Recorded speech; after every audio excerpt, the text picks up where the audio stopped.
All right, so back. So as you can plainly see, I did get all my framing done today. All my ceiling joists are on. All the rest of the framing is done, with the exception of one board in the corner back there where I'm accessing the power. I also have all my outlets run, GFI, as well as a USB capable outlet. A couple on the outside on the outer wall here, and I have my lights, dimmable LEDs. These are canless LEDs. They're an amazing alternative to the big bulky cans and all that. You can run these really quick, simply, easily. They're dimmable. They offer a beautiful amount of light, as you can see in here. They're 65 watt equivalent, and it's going to be more than enough brightness. That's why I put the dimmable switch on there, so I would be able to cut that light, because eventually this whole room is going to be white. It's going to be blinding in here with all this light, but it's going to be necessary to have it all. And I'm going to have to go around and check all my outlets, but my GFI was on. I tested it. It resets and holds the reset. If you ever have a problem with your GFIs, it won't reset. It means there's a bad ground somewhere or something's not right. But as you can see, mine's on point. I did 10 lights over top. I did 6 outlets, 7 outlets. And of course my dimmable switch. Now I also have plans to put a sink in here. That's what this is run. I got to bring water in from up and across the shop, so I haven't pulled my supply yet.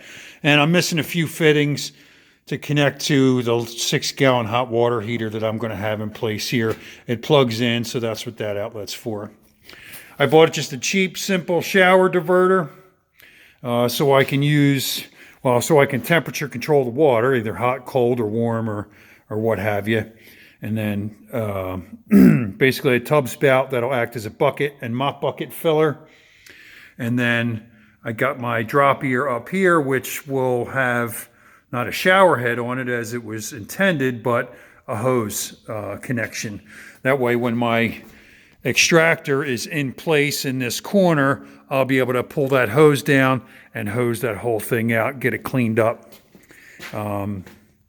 with nice hot water, and then drain into buckets and dispose of the buckets. So that's the biggest thing, is I don't have drainage here. It's just going to be a wash basin sink for, minor stuff. No crazy amounts of, water that I need to drain out of here. It's all going to pretty much drain into buckets, and then I'll get rid of the buckets either down the toilet or into the sink. But the convenience of having a sink with warm water where you do your extraction it can't be beat. It solves so many issues and problems. And it just makes it neat and easy. So tomorrow, I'll probably throw a coat of spackle on the ceiling. I'm going to work on getting my door figured out, my doorway, but I was kind of holding off on that to the last bit so I could get all my material into this space with relative ease. And of course, I'll have to finish this framing before I can add the vinyl or the FRP. And yeah, so 2 days. I'm thrilled with the progress. I was able to do this entire job myself. My son helped me carry some material, but he was being a bit of a lazy bitch today. So I just let him go. He had some schoolwork to finish too, so it is what it is. But we are in the money. We are energized at this point. We will be waterized soon. But I got to bring water in from across the shop, and that's a whole other problem. So hope you like it. Later.